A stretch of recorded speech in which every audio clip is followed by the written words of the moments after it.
রোজ রোজ একই খাবার খেতে খেতে আমরা যেন হাঁপিয়ে উঠেছি। তাই ভাবলাম যেহেতু শীতকাল প্রচুর সবজি রয়েছে বাড়িতে, তাই একটু অন্যরকমভাবে আজকে দুপুরের খাবারটা বানানো যাক। আজকে আমি বানাবো খিচুড়ি। তো প্রথমেই আমি প্রেসার কুকারে একটু জল দিয়ে জলটা গরম করে নিয়ে চাল আর ডালটা ধুয়ে দিয়ে দিলাম।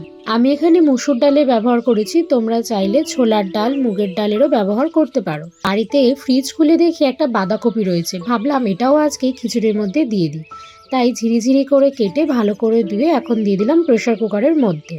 বাঁধাকপির সাথে সাথে একটা গাজর ছিল, সেটাকেও আমি আজকে দিয়ে দিলাম খিচুড়ির মধ্যে। তবে গাজরটাকে কিন্তু আমি ঘষানির দ্বারাই একটু ঘষে নিলাম। আর এখানে আমি টমেটোটাকেও ঘষে এর মধ্যে দিয়ে দিলাম। তোমরা চাইলে গোটা টমেটোকে 4 ফালি করে কেটেও দিয়ে দিতে পারো। আজকে দুপুরে হঠাৎই একটু খিচুড়ি খেতে ইচ্ছা করেছিল, তাই সকালবেলা কিছু রান্নাও করিনি, গরম গরম খিচুড়ি খাবো বলে। তো দেখো, এবার আমি হলুদ আর নুনটাও দিয়ে দিলাম, দিয়ে আবারও ভালো করে নাড়াচাড়া করে নিয়ে এবার আমি প্রেসার কুকারটা বন্ধ করে দেবো। খিচুড়ির সাথে ভাবলাম একটু ভাজাভুজি করা যাক, তাই চটচলদি বেগুন আর শিমটাকে ভালো করে ধুয়ে কেটে নিলাম, আর তার মধ্যে মাখিয়ে দিলাম নুন আর হলুদ। সকালবেলাতে ভেবেছিলাম ফুলকপি আলুর তরকারি করব, তাই ফুলকপিটাকে ভাপিয়ে রেখেছিলাম। যখন খিচুড়ি করছি তাই ভাবলাম যে ফুলকপিটা আজকে খিচুড়ির মধ্যেই দিয়ে দিই। তাই ভাপানো ফুলকপিগুলো ভালো করে ছেঁকে ছেঁকে তুলে নিচ্ছি একটা ফুটো ফুটো থালার মধ্যে। এবারে আমি কড়ার মধ্যে হালকা তেল দিয়ে প্রথমে শিমগুলোকে ভেজে নেব। শিম ভাজা রেডি। এবার আমি বেগুনটাকে ভেজে নেব। হালকা তেল দিয়ে আমি বেগুনগুলোকে ভেজে নিলাম। দেখো, সম্পূর্ণ বেগুন ভাজা হয়ে গেছে। সাথে একটু উচ্ছেও ভেজে নিলাম। গরম গরম খিচুড়ির সাথে একটা ডিম ভাজা বা মাছ ভাজা না হলে কিন্তু চলে না, তাই ভাবলাম একটা ডিমও ভেজে নিই। তাই দেরি না করে চটপট একটা পেঁয়াজ আর লঙ্কা কুচিয়ে নিলাম। তারপর একটা বাটি নিয়ে তার মধ্যে পেঁয়াজ আর লঙ্কাটা দিয়ে নুন দিয়ে ভালো করে ফেটিয়ে নিলাম। দিয়ে একটা ফ্রাইং প্যানের মধ্যে দিয়ে দিলাম সামান্য সাদা তেল, আর ফেটিয়ে নেওয়া ডিমটাকে ফ্রাইং প্যানের মধ্যে দিয়ে দিলাম। শীতকালের দুপুরবেলাতে এইভাবে গরম গরম খাবার খেতে কাদের কাদের ভালো লাগে সেটা কিন্তু কমেন্ট করে অবশ্যই জানিও। আমার কিন্তু খুবই ভালো লাগে। তো দেখো, তোমাদের সাথে কথা বলতে বলতে আমার ডিমটা পুরো ভাজা হয়ে গেছে, একদিকটা উল্টে দিয়েছি। এবার আমি এটাকে একটা থালার মধ্যে তুলে নেব। ডিমের অমলেটটা পুরোপুরি রেডি হয়ে গেছে। এবার আমি খিচুড়িটাকে বানিয়ে নেব। তার জন্য আমি একটা হাঁড়ি নিয়ে নেব, কারণ আমি যেহেতু সবজি দিয়ে খিচুড়িটা বানাচ্ছি, প্রেসার কুকারটা পুরো উবুজুবু হয়ে গেছে। এবার একটা হাঁড়ির ব্যবহার না করলে চলবে না।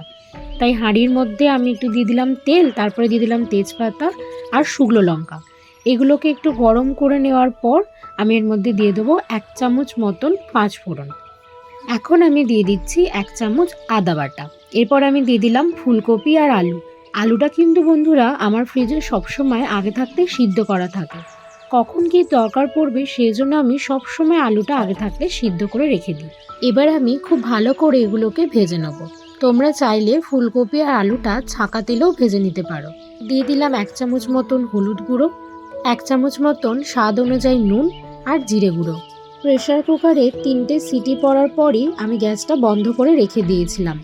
এবার আমি সম্পূর্ণটা হাঁড়ির মধ্যে ঢেলে নেব। প্রেসার কুকারেই কিন্তু খিচুড়িটা সম্পূর্ণ হয়ে গেছে। এবার শুধু মশলার সাথে সমস্ত কিছুকে একবার করে নাড়িয়ে নেওয়া, তাহলেই আমাদের খিচুড়িটা পুরো রেডি হয়ে যাবে। খিচুড়িটার মধ্যে সামান্য একটু জল দিয়ে দিলাম। আমার কিন্তু খিচুড়িটা একটু কলা কলায় খেতেই ভালো লাগে। বন্ধুরা, তোমাদের খিচুড়ি কীরকম ধরনের খেতে ভালো লাগে সেটাও কিন্তু কমেন্টে অবশ্যই জানিও। খিচুড়িটা আমাদের পুরোপুরি রেডি হয়ে গেছে। উপর থেকে এবার আমি একটু ধনেপাতা দিয়ে দিলাম। শীতকালেতে বাড়িতে থাকা সবজি দিয়ে বানিয়ে নেওয়া এই খিচুড়ির রেসিপিটা তোমাদের কেমন লাগলো সেটা কিন্তু অবশ্যই জানিও। ভালো লাগলে লাইক, শেয়ার, কমেন্ট ও সাবস্ক্রাইব করতে ভুলো না। পাশে থাকা বেল আইকনটি অবশ্যই প্রেস করো, যাতে নতুন নতুন ভিডিও তোমাদের কাছে সবার আগে পৌঁছায়। চলো এবার তোমাদের খিচুড়িটা পরিবেশন করে দেখাই। একটি থালার মধ্যে আমি খিচুড়িটা পরিবেশন করে নিয়েছি, আর একটা ছোট্ট প্লেটের মধ্যে খিচুড়ির সাথে খাওয়ার জন্য যে ভাজাগুলো ভেজে নিয়েছিলাম সেগুলোকেও একে একে পরিবেশন করে নেব। আর মা বানিয়েছিল পাঁচমিশুলি তরকারি, সেটাও আজ পরিবেশন করলাম খিচুড়ির সঙ্গে। তো বন্ধুরা, আজকে আমার শীতকালের এই জমজমাট খাবার তোমাদের কেমন লাগলো সেটা কিন্তু আমাকে কমেন্টে অবশ্যই জানিও।